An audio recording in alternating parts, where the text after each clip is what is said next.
Hello student, welcome to I science. आज का जो वीडियो मैं लाया आपके लिए एमएससीटी का, वो 2023 का है। चैप्टर है current electricity.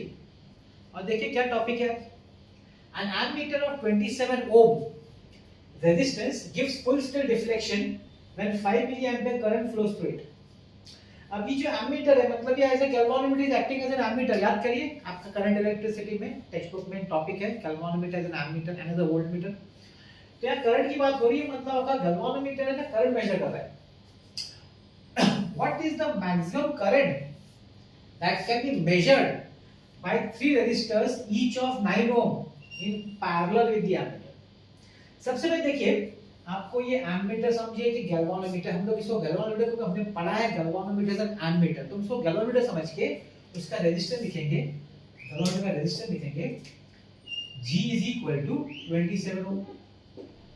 Full scale deflection मतलब current through the galvanometer, maximum कितना करंट फ्लो हो सकता है गैल्वेनोमीटर से 5 मिली एम्पीयर, जिसको आप लिख सकते हैं 5 into 10 raised to -3 एम्पीयर।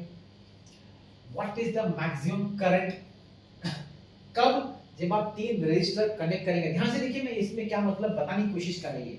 देखिए, ये आपका गैल्वेनोमीटर है which is acting as a ammeter. ठीक, अब यहां से करंट आई आ रहा है। अच्छा, इसमें से करंट Ig फ्लो होगा, लेकिन अभी क्या बोल रहा है कि इसके अक्रॉस तीन रेजिस्टर कनेक्ट करना है। तीन, 1 2 3, हर एक का 9 ओम है। 9 ओम 9 ओम 9। क्या लगता है, क्या ये तीन क्या काम करेगा?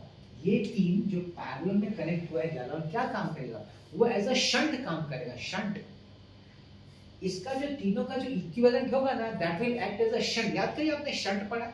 गैल्वेनोमीटर एज अ एमीटर में यूज करने के लिए आपको एक शंट बनाना पड़ता है which is in parallel across galvanometer. आपको एक शंट बनाना पड़ता है जिससे कि मेजर करंट शंट में से पास हो जाए और गैल्वेनोमीटर में डैमेज ना हो। तो क्या मुझे इसका रेजिस्टेंस का इक्विवेलेंट जो निकालूंगा, क्या मुझे वो शंट नहीं देगा रेजिस्टेंस? यस, शंट देगा। चलिए देखते हैं। तो 1/Rp is equal to 1/9। Parallel का फार्मूला तो यही होगा, 1/9 plus 1/9 plus 1/9 is equal to 3/9 which is 1/3। उल्टा कर दो, Rp is equal to 3 ohm. ये Rp क्या है? ये मेरा शंट है। Rp is my shunt resistance 3 ohm. मैं आपको डायग्राम फिर से चेंज करके दिखाता हूं। अभी इसका अलग से डायग्राम दिखाएंगे तो कैसा दिखेगा, देखिए ध्यान से देखिए। ये आपका गैल्वेनोमीटर है और यहाँ पे आपका शंट है। This is a shunt S।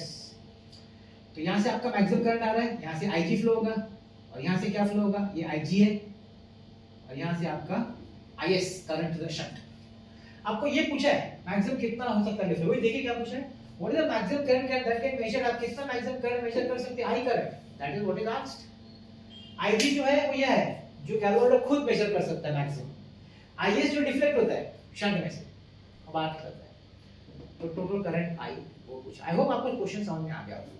अब देखिए, मैं देखिए फॉर्मूला पर आपको याद है तो अच्छी बात है। मैं थोड़ा सा क्या कंसेप्ट से लेके फॉर्मूला बताता हूँ।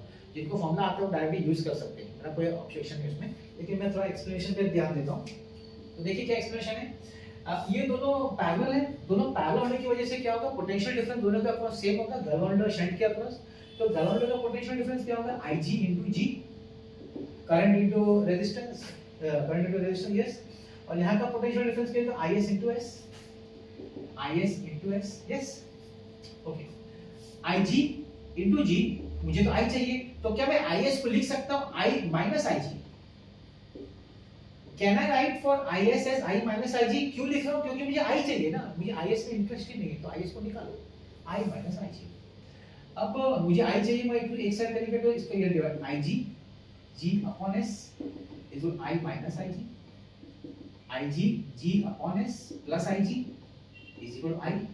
So what is I equal to? Ig common, G upon S plus 1। अब बोले कि सर आपने डिराइव किया फॉर्मूला, करेक्ट, आप बोल सकते हैं मैंने डिराइव किया फॉर्मूला। लेकिन अगर आपको ये फॉर्मूला डायरेक्ट याद है तो very good, please go ahead, आप सीधा इसके आ जाइए। लेकिन सबको ये फॉर्मूला होता नहीं, याद नहीं होता, हर एक कितना सा फॉर्मूला है, कोई नहीं याद होता है। तो ठीक है ना, उस समय 1-2 मिनट 10-20 सेकंड 30 सेकंड निकाल लो, कर लो अपने लिए। रॉन्ग तो नहीं जाएगा, कंफर्म तो रहेगा, राइट है। Ig, what is Ig? 5 into 10 raised to -3, 5 into 10 raised to -3, capital G 27, S 3, 1, 3 9s are 9 plus 1 10, 5 into 10 raised to minus 3 into 10, it is 5 into 10 raised to minus 2 ampere. Maximum कितना current measure हो सकता है because of this shunt? 5 into 10 raised to minus 2 ampere. Where is the answer? The answer is A. That is your answer. Time नहीं देखने का थोड़ा extra time लगता है, करेक्ट आंसर आना चाहिए, ये आपका टारगेट रहना चाहिए। जनरली मैंने देखा है बच्चे इसमें लगे रहते हैं कि टाइम कम से कम टाइम में मैं सॉल्व कर सकूं। आप वो एग्जाम में अगर हो गया तो ठीक है, प्रैक्टिस के समय आप टाइम मत देखिए, आप ये देखिए आपसे सॉल्व होना चाहिए, करेक्टली सॉल्व होना चाहिए। Time is not the right thing to consider. Exam में भी आप टाइम पे मत पे स्ट्रेस लेके चाहिए मुझे करना है कि इतने टाइम के, नहीं तो आपसे होगा नहीं, जो होना है वो भी रॉन्ग हो जाएगा आपसे। आपका एम होना चाहिए मैक्सिमम करेक्ट आंसर्स, 50 में से 40 45 करो ना राइट। केमिस्ट्री में मैथ्स में इतना भी करोगे तो भी 99 परसेंटाइल आ जाता है, यही तो खूबी है परसेंटाइल सिस्टम की। ये आप नहीं समझते, आपको लगता है फुल मार्क्स लाएंगे तो ही आएगा, नहीं भाई। आप देखिए तो मैक्सिमम 40 45 भी राइट होगा ना आपका, तो भी आप 99 परसेंटाइल क्रॉस कर सकते हैं। That is the important. तो कंसेप्ट को समझिए, राइट सॉल्व करिए और आंसर राइट लाइए, बस इसी पे स्ट्रेस रखिए अपने आपके एंट्रेंस के लिए। आप देखिएगा आप आराम से कर सकते हैं। 3 चीज है मेरा एडवाइस हर बार, और मैं हर बार इसलिए बोलता हूँ क्योंकि लोगों के दिमाग में हिट होना चाहिए। क्या? फॉर्मूला बुक खुद का बनाया हुआ, किसी का लेके नहीं। खुद का क्यों? जब आप टर्म समझेंगे, अभी जैसे आप यहाँ समझेंगे जी क्या रिप्रेजेंट करता है, आईजी, अभी किसी ने फॉर्मूला बुक में लिख दिया, आप उसको देखेंगे तो आपको जब खुद अपने हाथ से लिख के, हाँ जी मतलब गैल्वेनोमीटर का रेजिस्टेंस, आईजी मतलब करंट टू गैल्वेनोमीटर, एस मतलब shunt which is in parallel, वो सब लिखो। और लास्ट डे एक दिन पहले से वो अपना फॉर्मूला बुक पढ़ो और कुछ मत पढ़ो एंट्रेंस में।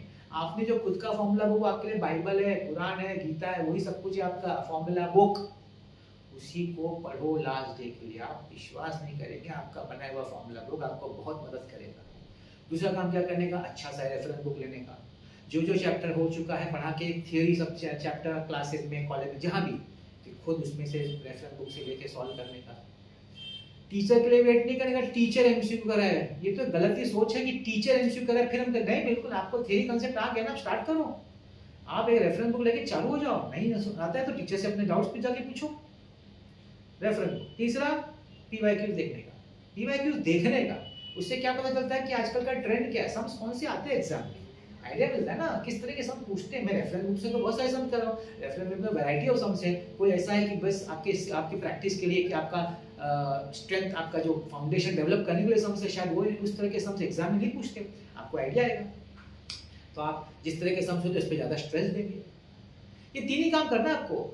एमसीक्यू के लिए अलग से कोई कोचिंग लेने की जरूरत नहीं भाई, आपने थ्योरी जहाँ पढ़ा है ना उन्हीं का वही आपको कराएंगे, वही आपका डाउट सॉल्व करेंगे, और एमसीक्यूज आपको खुद ही करना है, कोई आपको एमसीक्यू नहीं करा सकता। ये बहुत ही गलत दिमाग में डाला गया है लोगों के कि हम कराएंगे एमसीक्यू, नहीं, स्टूडेंट को खुद ही करना है, डाउट्स जाके पूछना है। खुद जब तक नहीं करेंगे आप एग्जाम में नहीं कर सकते, ये फैक्ट है, ये मैं आपको क्लियर बता रहा हूं। इस सब में मत पढ़िए, आप अपना 3 ही काम करिए। मेरे पीवाईक्यू देखिए, एमएससीटी का है, मेंस का है, नीट का है, एडवांस का है, आप देखिए तो बहुत अच्छे अच्छे क्वेश्चन मैं लाता हूँ पीवाईक्यूज के। अगर आपके वो टॉपिक्स हो गए, आप देखिए आपको मजा आएगा देखकर, आपको लगेगा अरे बड़ा इजी है फिजिक्स, जिसको लोग डरते हैं आपको इजी लगने लगेगा। बस देखते रहेगा मेरा वीडियोस। आज का वीडियो देखने के लिए बहुत बहुत धन्यवाद, थैंक यू वेरी मच।